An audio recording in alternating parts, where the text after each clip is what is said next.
से बाहर निकला और मणि हाथ में लेकर बोला, मेरी ये छोटी सी झोपड़ी एक विशाल महल में बदल जाए और महल के सामने 1000 हाथी सहित 400 घोड़े मेरी सेवा में उपस्थित हो जाएं। इतना बोलते ही जगमगाता हुआ स्वर्ण से बना महल झोपड़ी की जगह खड़ा हो गया और 1000 हाथी सहित 400 घोड़े भी स्वागत के लिए तैयार थे। फिर अगली सुबह राजा को उसकी पत्नी जगाते हुए बोली, उठिए चलकर देखिए बाहर क्या हो रहा है। उसने बाहर जाकर देखा तो स्वर्ग जैसा महल उसके ठीक सामने नजर आ रहा था, जिसे देख राजा की आंखें फटी की फटी रह गईं और उसने अपनी पत्नी से कहा, असंभव, अविश्वसनीय, ये कैसे हो सकता है? रातों रात कोई महल कैसे बनकर तैयार हो गया? क्या ये मेरी आंखों का धोखा तो नहीं? पत्नी बोली, राजन, ये कोई आंखों का धोखा नहीं, अपितु एक असली महल हमारे सामने नजर आ रहा है। फिर राजा जोर जोर से रोने लगा और अपनी पत्नी को उस घटना के बारे में बताया। यह सुन पत्नी भी रोने लगी, क्योंकि वचन के मुताबिक अब उनकी इकलौती पुत्री को सांप से शादी करनी होगी। दूसरी तरफ सांप तैयार होकर राजकुमारी से शादी करने के लिए घर से निकल पड़ा और साथ ही हाथी घोड़े की बारात भी पीछे पीछे चल रही थी। राजकुमारी ने भी बिना चेहरा देखे उससे शादी कर ली। फिर राजा ने भारी मन से अपनी बेटी को विदा किया। फिर जैसे ही वो अपनी पत्नी को देखने के लिए कमरे में दाखिल होता है कि तभी उसका आधा शरीर सांप जैसा देख राजकुमारी घबरा गई और चिल्लाते हुए बाहर की तरफ भागी। फिर चारों तरफ एक दिव्य रोशनी का प्रकाश फैल गया और सांप रूप बदलकर अपने वास्तविक शरीर को धारण कर लेता है, जो कि एक बेहद ही सुंदर युवक लग रहा था। इस रूप में राजकुमारी सांप को देखकर हैरान रह गई। फिर उसने राजकुमारी से कहा,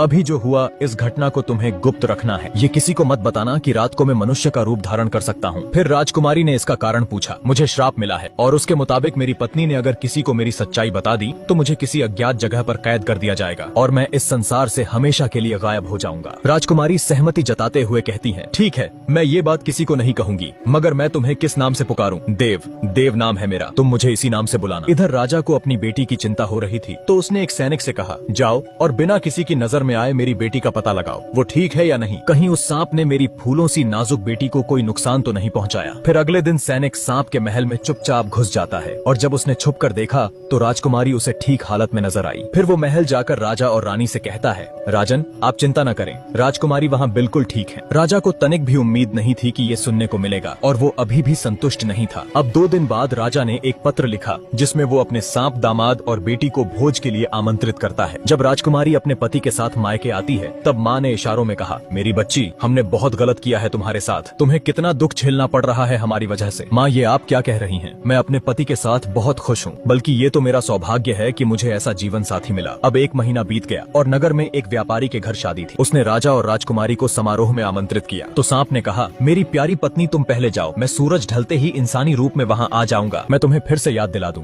ये बात किसी से कहना नहीं कि मैं दिन में सांप और रात में एक मनुष्य का रूप ले सकता हूँ। इस बात का ध्यान रहे, नहीं तो तुम्हें पता है कि इसका अंजाम क्या होगा मेरे साथ। पति के कहे अनुसार राजकुमारी उस भव्य समारोह में अकेले ही चली जाती है। अब सूरज